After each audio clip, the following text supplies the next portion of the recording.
Hello student, welcome to TSN 12th class. Geography start कर रहे हैं हम। फर्स्ट बुक हमारी ह्यूमन ज्योग्राफी, उसके अंदर हमारे 3 चैप्टर कंप्लीट हो चुके हैं। अब आज जो हमारा लास्ट चैप्टर है, फर्स्ट टर्म का लास्ट चैप्टर प्राइमरी एक्टिविटीज़, उसको मैं कम्प्लीटली स्टार्ट कर रही हूँ। So now we are going to start now primary activities. Human activities which generally income are non as economic activity. आपको पता है जो ह्यूमन एक्टिविटीज़ करता है जिनसे क्या होती है, इनकम जनरेट होती है, उन्हें हम क्या कहते हैं, इकोनॉमिक एक्टिविटी कहते हैं। ये आपके क्वेश्चन आ सकता है वन वर्ड में कि व्हाट इज़ इकोनॉमिक एक्टिविटी। तो यही बोलेंगे, human activities which generate income are non as economic activities. So economic activities are broadly grouped into primary, secondary and tertiary and conjoined activities. So आप इसको 4 भागों में बांट सकते हैं. We have divided into 4 part of economic activities. So first आता है हमारा primary activities. Primary activities are, ये आप लोगों ने 10th क्लास में भी इजीली पढ़ा है, 11th में भी पढ़ा होगा. सो यहाँ आपको इतना डीपली बताने की ज़रूरत नहीं है मुझे. Primary activities are directly depend on environment, as these refers to utilization of earth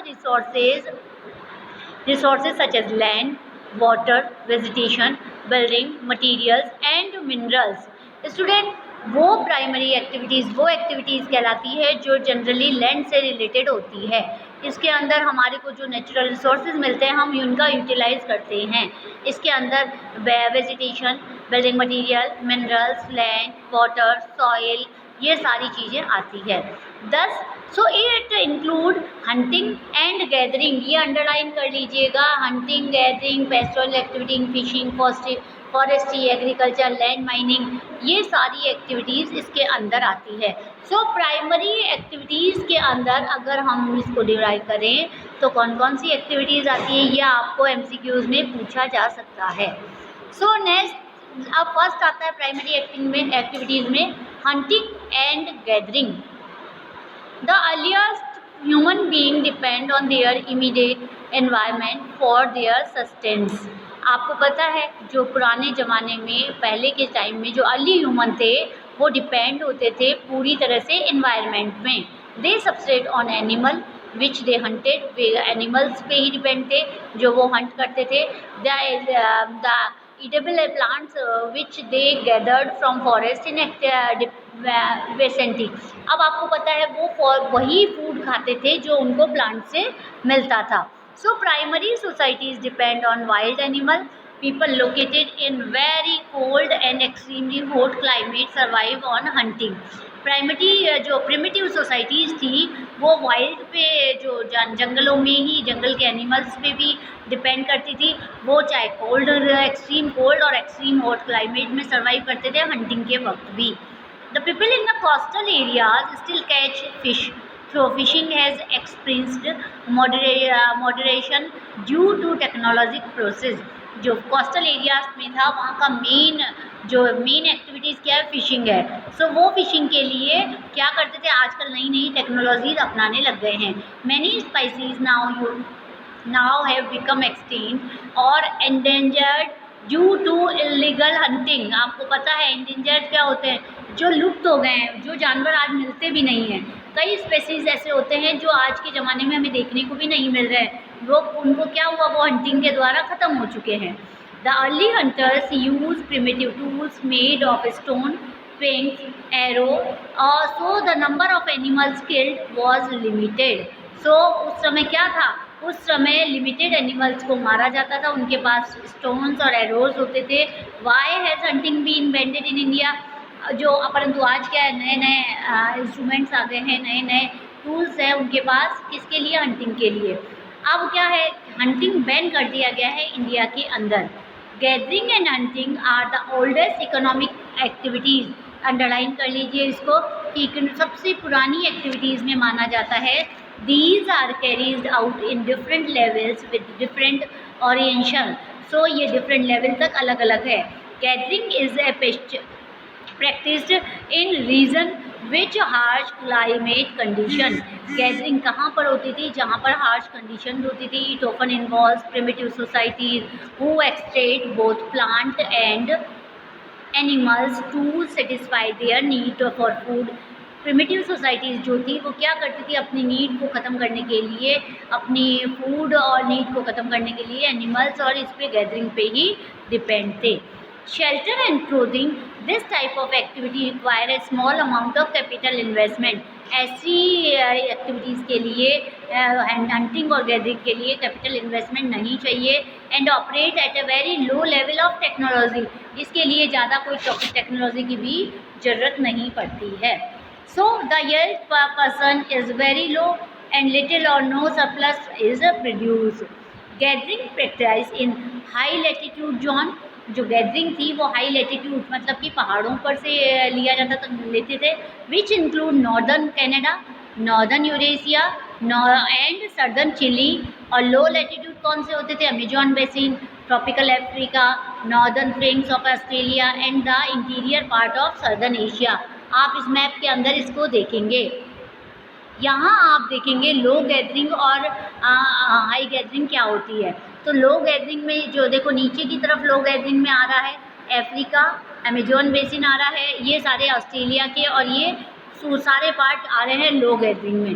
high latitude वाले में क्या आ रहा है? कनाडा, नॉर्दर्न, सारा नॉर्थ रशियन पार्ट आ रहा है। सो इस मैप को देख के आप कम्प्लीटली देख सकते हैं।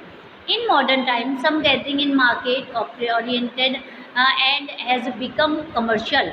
कुछ मॉडर्न गैदरिंग्स है मार्केट्स की, वो क्या हुआ? कमर्शलाइजेशन हो गया है। वहाँ पर gathers collect valuable plants such as leave, barks of trees and medical plants and after simple processing sell the product in the market. आजकल क्या हो गया? गैदरिंग वैल्यूएबल मतलब आज आप देखेंगे जो हमें नेचुरल रिसोर्सेज है उनसे हमें बहुत कुछ मिला है, तो इसके अंदर हमें प्लांट्स बहुत अच्छे हैं। लीव उनकी काम आती है, बार्क्स ऑफ ट्रीज काम आती है, मेडिकल प्लांट्स है, उनको गैदर करके उनको मार्केट में बेचा जाता है। They use various part of the plant, वो बहुत प्लांट के various part of, for example the bark is use for quinine. जो बाक है, जो तना जिसे बोलते हैं, वो कुनेन बनाने के काम आता है प्लांट्स का। Ten extend and crock leaves supply material of beverage, drugs, commercial fibre, teach and fibres, nuts. For food हम oil, tree trunk, yield rubber, balata, gum, resin, ये सारी चीज़ें हम गैदरिंग करके प्राप्त करते हैं। So gathering was little change of beginning important, become important at the global level. Product of such an active cannot compete in the world market. So synthetic product often to of better quality and at lower prices has replaced many items supplied by the gathering in tropical forest. सो यहाँ पर आता है एक हमारा जो primary activity का part था gathering and hunting, वो ख़त्म होता है। नेक्स्ट आता है पेस्टोरलिज्म। पेस्टोरलिज्म क्या होता है? At some stage in history में पढ़ोगे आप, with the realisation the hunting is an unsustainable activity. Unsustainable activity थी hunting. Human being might have thought of domesticalisation of animal. Human ने क्या सोचा कि जब हंटिंग उसको वो अनसस्टेनेबल नहीं था कि एक पूरी तरह से सेटिस्फाइड नहीं थे, ह्यूमन बीइंग ने क्या किया? डोमेस्टिक करना शुरू करा एनिमल्स को। People living in different climate condition selected and domestic animal found in those region. उन्होंने अपने यहाँ के एनिमल्स को इकट्ठा किया और डोमेस्टिलाइजेशन करना शुरू किया अपने रीजन के एनिमल्स को।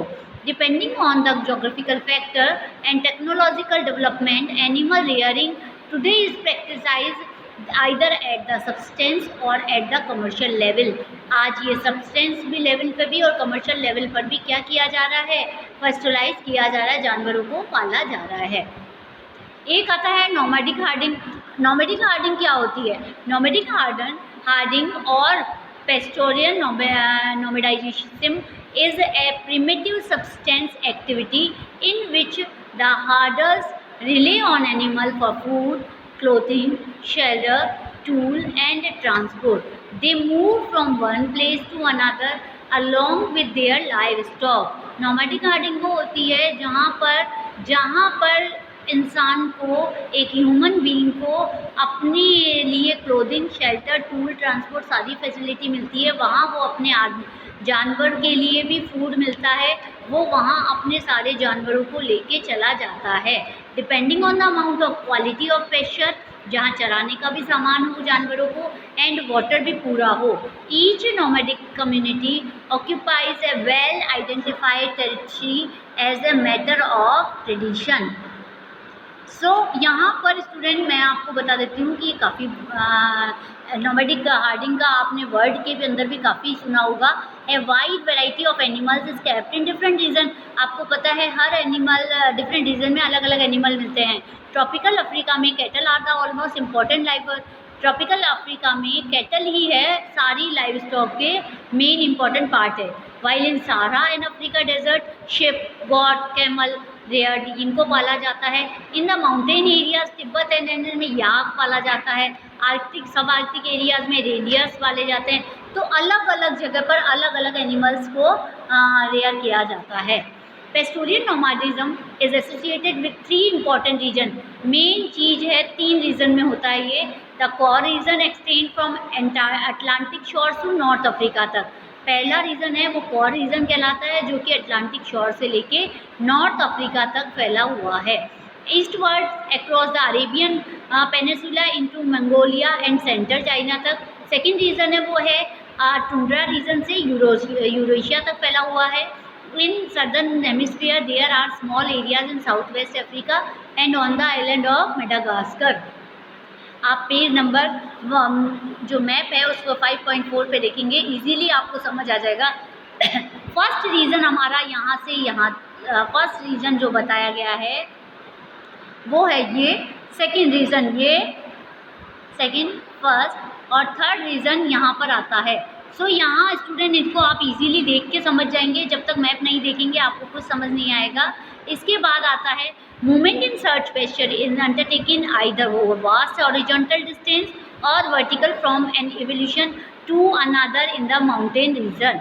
Another in mountain is the process of migration. Migration का जो प्रोसेस है from plains areas to pasture on mountain during summer. Summer के वक्त जहाँ मैदानों में रेन की कमी और फूड की कमी हो जाती है जानवरों के, तो वो माउंटेन की तरफ चले जाते हैं। During winter is known as transhumance in mountain region को, माउंटेन रीजन में समर में विंटर में नीचे आ जाते हैं।